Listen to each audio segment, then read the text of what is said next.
dia, boa tarde, boa noite. O nosso grupo ele ficou com o tema Erros inatos do metabolismo do ciclo da ureia. E o nosso grupo ele é composto por José Luiz, eu, José Luiz Oliveira da Silva, e pelo Josué Julião Mendes Panek. Nós somos discentes, do curso de Medicina da UEC e estamos cursando a disciplina de Embriologia e Genética Médica sob a orientação do professor Dr. Igor Nassi Moreira.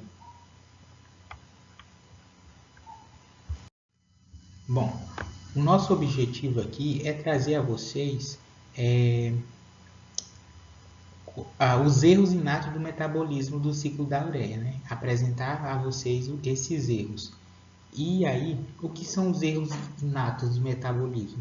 Eles são distúrbios bioquímicos que são geneticamente determinados, em que a ocorrência de alterações enzimáticas específicas, elas podem ocasionar um bloqueio naquele ciclo metabólico.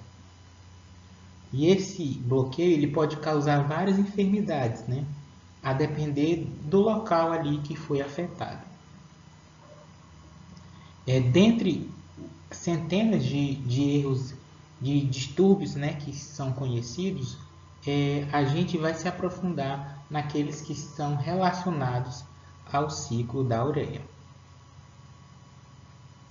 Bom, e o que é o ciclo da ureia? Basicamente, o ciclo da ureia ele é um ciclo metabólico que está presente ali nas nossas células hepáticas, principalmente ali naquela região. E aí, esse ciclo ele é dividido em 5 etapas. E ele possui, a principal função desse ciclo é fazer a remoção ou conversão da amônia em ureia, ali naquelas células.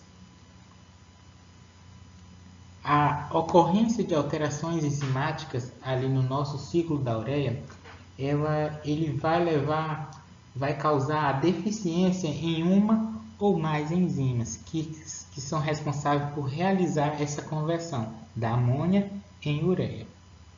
Dessa forma, haverá um acúmulo de amônia no corpo, o que nós chamamos de hiperamonemia, sendo que esses sintomas eles estão presentes em todas as doenças relacionadas a esse ciclo, o ciclo da ureia. Essas doenças que estão relacionadas ao ciclo da ureia são chamadas de DCU, e essas doenças elas são hereditárias, são transmitidas pelos pais que são portadores da doença, e na maioria dos casos essas doenças elas se apresentam de forma autossômica recessiva. Essas doenças, como eu falei inicialmente, elas estão relacionadas a deficiências em enzimas que prejudicarão o ciclo da ureia e, em decorrência a isso, fazem com que haja uma acumulação em grande quantidade da amônia no nosso sangue. E essa grande quantidade ali que vai apresentar de amônia, isso é muito tóxico ao nosso organismo. Então, isso vai poder afetar principalmente ali regiões do nosso cérebro, E, consequentemente, vai causar várias alterações neurológicas, como o atraso mental ou até mesmo podendo levar à morte daquele indivíduo ali. Além disso, com a alteração nesse ciclo da ureia, a gente não vai ter a síntese do aminoácido arginina, que é de extrema importância ali no nosso organismo para a formação de novas proteínas.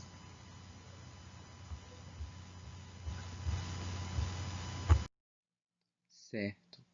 Então, eu vou falar agora acerca da caracterização dessas doenças relacionadas ao ciclo da ureia, Como a gente pode ver nessa imagem, esse daqui é o ciclo da ureia, A gente pode dizer que ele é dividido em 5 etapas, que vão possuir como principal função essa conversão da amônia em ureia. Como o Luiz falou, as alterações enzimáticas nesse ciclo, eles podem causar problemas relacionados à deficiência de uma ou mais enzimas que participam desse ciclo da ureia. Então, sabendo que todas essas doenças relacionadas possuem a hiperamonemia como fator comum, devido ao acúmulo da amônia no corpo, a gente pode prosseguir para as doenças em si. Certo. Essas doenças elas vão ser caracterizadas de acordo com a enzima que estiver faltando nesse ciclo. Ou seja, ela vai ser caracterizada de acordo com a enzima deficiente. A gente pode citar como as principais doenças a acidúria arginino-succínica, que essa doença ela vai ser caracterizada pela deficiência de ácido arginino-succínico liase, cuja sigla vai ser ASL.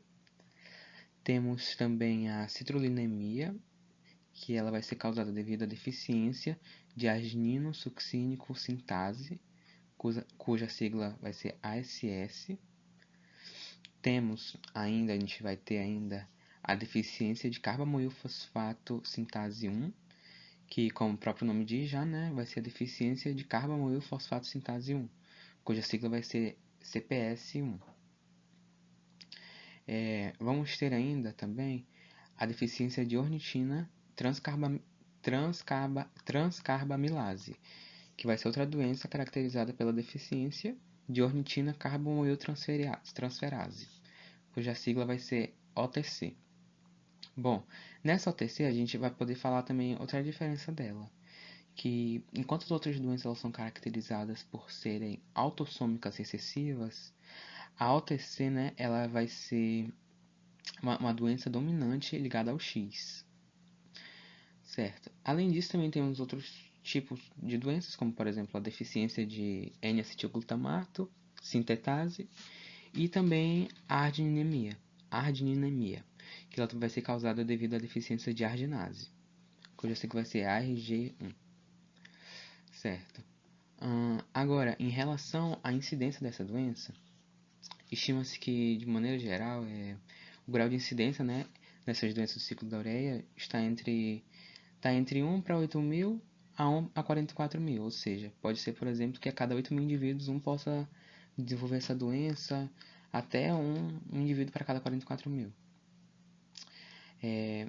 A OTC, né, que é a deficiência de ornitina transcarbamilase, é considerada a mais frequente de todas. Ela possui uma incidência aproximada de 1 para 14 mil a 1 para 77 mil. Ou seja, vai de uma pessoa, né, cometida a 14 mil indivíduos, etc.